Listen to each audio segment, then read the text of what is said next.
It was a terrific meeting and conversation.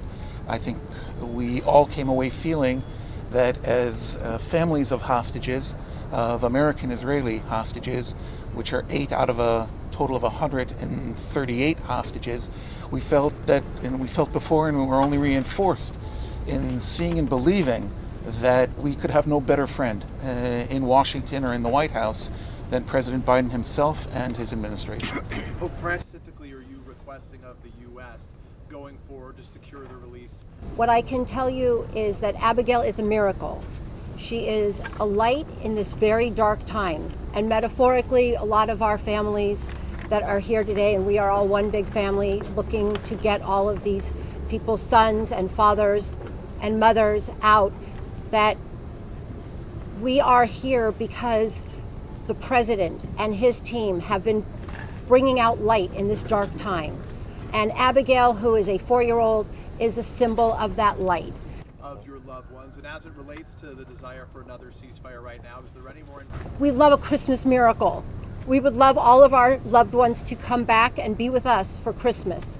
So when you talk about the Pope, our hope is that he and others like himself will influence these people in the Middle East that are all actors in this part of getting these hostages out. I'll add, I'm Hirsh Naftali, I'm Abigail. Since a day or two after the massacre on October 7th and the mass hostage taking by Hamas, we all began to be contacted by representatives of the United States government, the embassy in Israel, State Department, Secretary Blinken, and within just a few short days, President Biden was on a video call with us.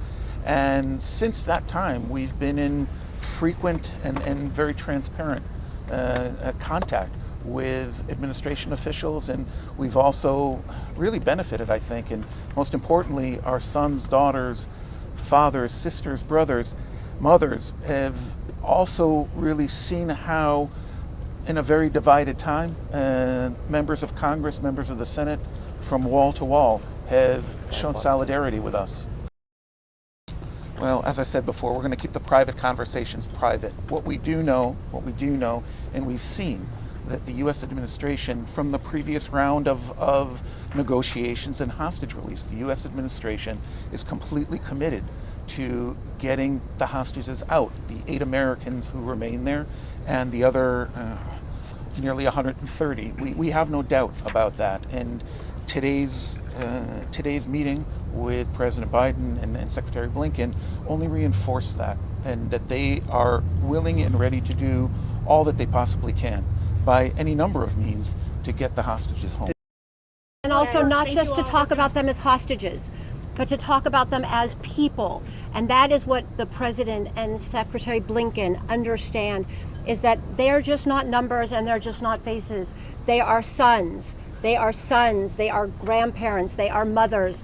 And that is what the President and his team understand.